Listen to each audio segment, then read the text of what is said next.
everyone, my name is Clay and welcome to a special edition of Terminally Nerdy. Today we're going to talk about actual play podcasts, actual play streams of tabletop role-playing games, and the expectations that they inadvertently and possibly set up for both players and GMs alike.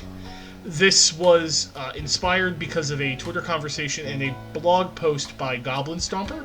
A link will be in the description box below. I urge you to go read his thoughts on the matter. It's what prompted this whole thing.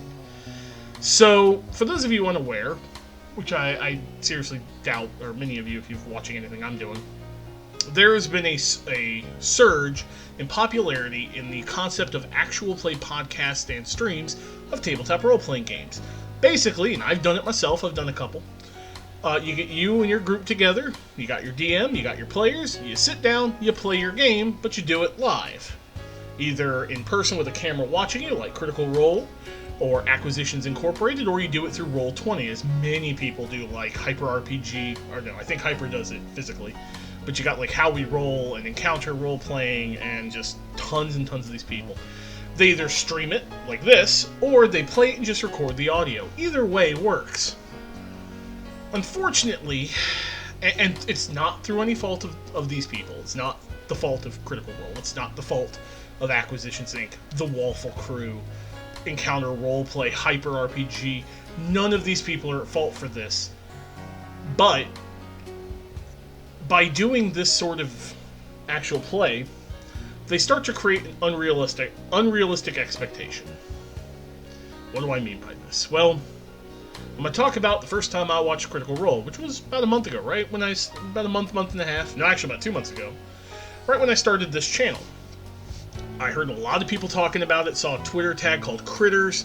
I'm like, what the hell is Critters? I kept seeing people I was following for Dungeons & Dragons talking about, hey, Critters, let's do this.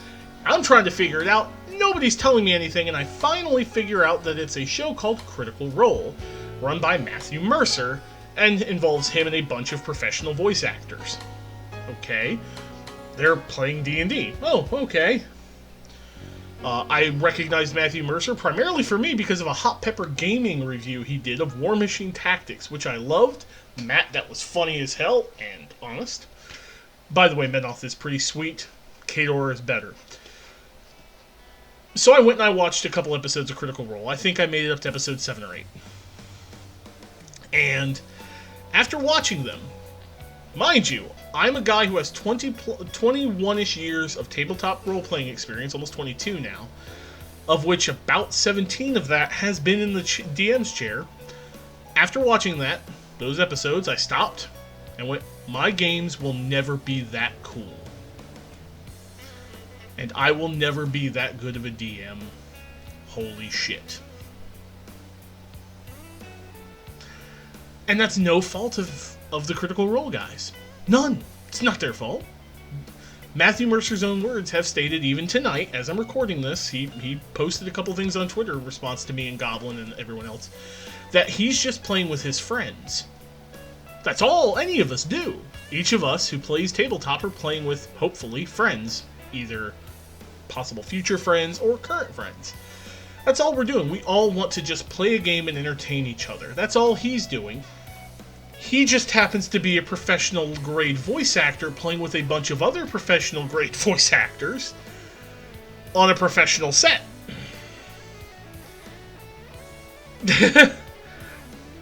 I can't compete with that. Or, we could look at Acquisitions Incorporated, which one of the DM, or the DM, is a guy who works at Wizards of the Coast. So of course he knows the rules inside and out. Of course he can play Dungeons & Dragons. He fucking lives, eats, and, lives, breathes, eats, and sleeps that. And then playing with Acquisitions Inc., you've got Scott Kurtz, who's a cartoonist, a humorist, and a D&D player. You got the two guys from Penny Arcade, again, humorists, D&D players, and then you got Patrick Rothfuss, an acclaimed author. We will never be as funny as them, unless you yourself are on that level. It's just not going to happen. And that's the expectation that needs to be set. No matter how much fun you're having, you aren't going to probably be as cool as those guys. That's expectation number one. But that doesn't mean you shouldn't play, and even more importantly, you should not hold people to those standards. If you are brand new to the hobby, you go looking for, something to kind of explain what it is. You say, oh, I've heard of these podcasts. You go look up a professional grade podcast, like the Waffle Crew, and you listen to it, and you go, wow, that is really cool. They do all these voices, and there's all this cool stuff. That sounds really cool. And then you go and you play, and your first experience isn't anywhere even close to that. You might not want to keep playing. And then there's the other problem. There are plenty of actual play podcasts that are absolutely terrible. It's people literally with no practice and no idea what they're trying to do, sitting at a table playing D&D and just recording it blankly. You can't do that. Dead air, turn timers and things, you gotta keep it aflow. Same thing when I'm doing these videos. You gotta keep things moving. If you're not comfortable doing that, then trying to do an actual play video show or an actual play podcast isn't going to work. And if the person's first experience is something like that, they might go so far as to go, well, that's fucking boring. And again, it's not the fault of the people producing these shows. All they really want to do is have fun with their friends and entertain. And hey, they're good at it. There's a reason Hyper RPG is ridiculously popular. There's a reason Encounter Roleplaying hit, I think, something like 5,000 Twitch followers today. There's a reason that people on Thursdays go absolutely apeshit over Critical Role, and Critical Role gets reams of fan art and ridiculous song competitions and just crazy amounts of popularity. Because they're worth it. They're good. But that doesn't mean I'm not having fun in my area. And as a player, you got the expectation that if my first game needs to be like that, or it's shitty. That's wrong, and you need to get that expectation out of your head.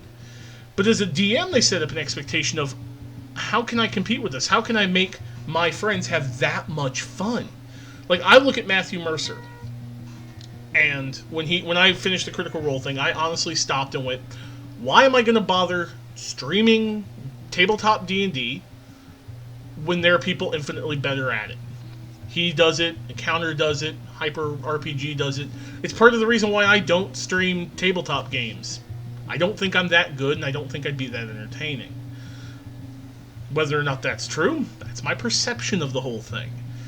Conversely, when I watched some of his tabletop tips that Matthew Mercer has done, his GM tips, which are honestly very good, it made me stop and go, why should I bother making my own tips? That man is better at it. Why should I bother trying to compete with him? Or even offering my opinion when he's clearly better at it? That's, again, my problem, not his. They're doing it unintentionally. And it is a problem. It is a problem that needs to be addressed, but it's not the fault of the entertainers. We, as the viewers, need to understand that what they're doing, they're professionals at it. Somebody on Twitter actually equated it to watching a sports team. We can all go play, and you know what? He's right. We can all go play football, but we are nowhere near as good as a professional football player. We're just not. I should not want to be the next Madden, because it's not going to happen. Or the next, if it's hockey, Wayne Gretzky. It's not going to happen. Or Michael Jordan or Magic Johnson. It's not going to happen. That doesn't mean I can't have fun doing it.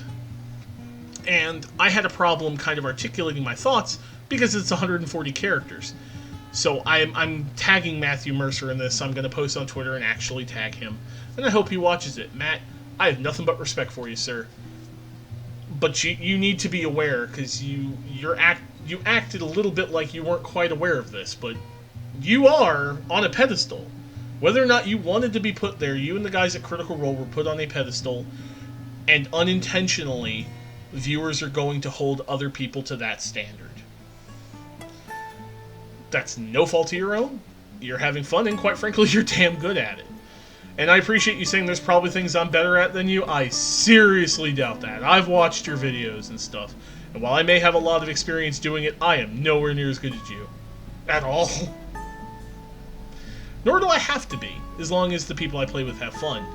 But now, thanks to all of these podcasts and all of these streams and all these videos, anytime I play with somebody new, I'm going to have in the back of my head, whether I like it or not, pondering if they're judging me compared to those things.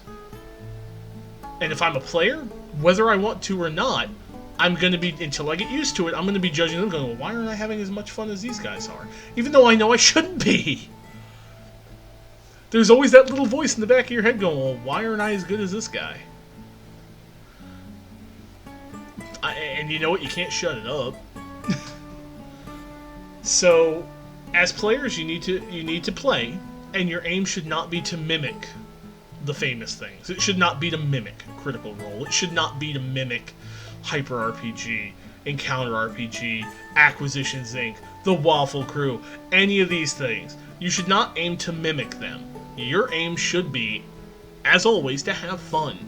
Have fun with your friends. Make some new friends. That's why we're all there. We're all there to have fun.